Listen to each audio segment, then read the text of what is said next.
আপনি কি কখনো ভেবেছেন যে যদি আপনার নিজের শরীরই ক্যান্সারের বিরুদ্ধে লড়াই করতে পারে তাহলে কেমন হতো?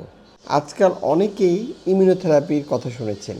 কেউ বলেছেন এটা ক্যান্সারের নতুন যুগের চিকিৎসা, আবার কেউ মনে করেছেন এটা কেমোথেরাপির বিকল্প। আসলে কি তাই? কিন্তু আসল সত্যিটা কি? ইমিউনোথেরাপি কিভাবে কাজ করে? আর সব ক্যান্সারের রোগী কি এই চিকিৎসা নিতে পারেন? আর এর কি কোনো পার্শ্ব প্রতিক্রিয়া নেই?